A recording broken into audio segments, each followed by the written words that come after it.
Would you say that was one of the best performances of your career? Definitely, for sure. Was it also one of the most important, I guess, of your career as well? Because I think you're kind of going full time now, right? Was it important to get that result? Absolutely, and it was like I was right on the end of my contract with the UFC, so it was definitely I had to go out there and win, and luckily I got to go out there and win and put a stamp on it, you know. I know you don't like to talk about it at the time, but it's in retrospect now. Was there a lot of pressure? I mean, was this like a different feel than most fights? I don't know, it was weird. It's like I knew it was a big fight, but I just felt very confident and comfortable, you know, going into it. And I guess to perform the way you did, I mean, is that a big confidence builder for you, knowing like what you can do? Oh, absolutely. You know, going into this fight against Arlovski, I mean, they're very similar fighters. They're built very similar. They have very similar skills. So I kind of feel like I went from him. I was supposed to fight that other guy, and then that fell through, and I got the fight I wanted anyways. So it worked out for me. Very nice. What was it like when you got the call that it wasn't going to be tough anymore, and it's going to be Arlovski? I mean, former champion, future Hall of Famer. You know, what was the reaction for you? It was funny because my manager's like called me, and I'm like, he's like, I got good news and bad news. I'm like, I already know what the bad news probably is. He's like, yeah, well, the good news is you're going to fight Arlovski. And I was like, oh, all right, that's awesome, man. I was pretty excited. I joked around with him, like, why'd you even call me? Like, that's great. Would you consider yourself an Arlovski fan? I mean, obviously, he's a guy that's been doing it for decades at this point.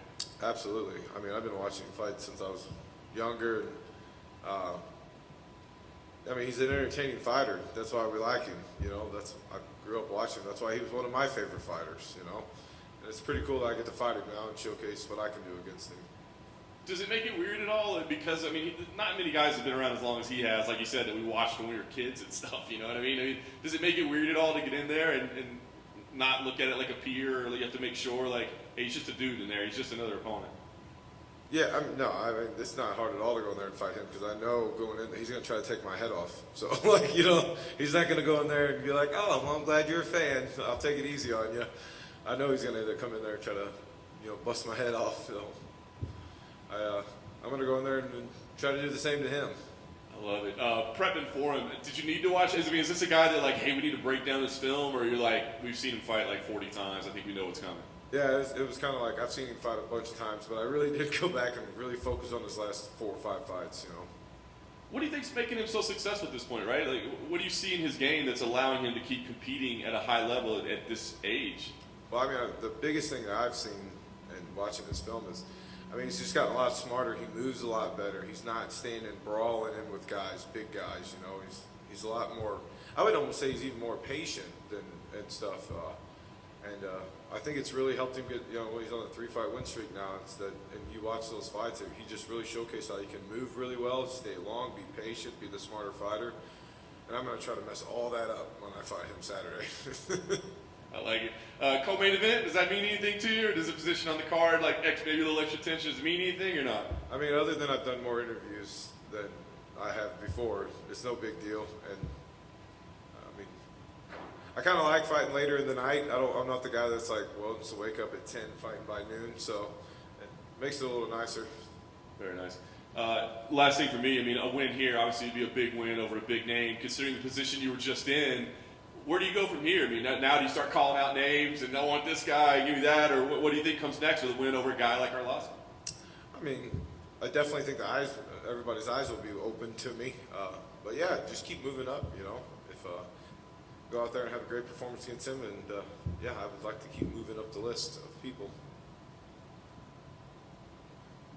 After the victory with Sherman in the post-fight press conference, you talked about how in that fight you were telling your coach word for word that you said envision something, what you were going to do if you could catch his leg.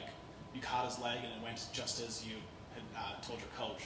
Just wondering if you got any visions for how this fight's going to go if a certain opportunity presents itself. Yeah, I think we're going to have a good striking, you know, fight, but it's kind of the same thing. If he starts throwing these lazy kicks, I know he's gotten into the teat kicks, and it's lazy. I'm putting him on his back, and you guys see what I can do once I get somebody, when I'm on top of somebody. So that's what I'm going for, the kill. I'm not trying to ride this out for 3 rounds. I'm trying to get in there and get out and get paid. With the least amount of damage inflicted on myself. And I guess it's safe to say, but I mean, you fought at middleweight, light heavyweight, and heavyweight. Safe to say that heavyweight's the home now going forward? Or did it Yeah, change? definitely for me. Yeah.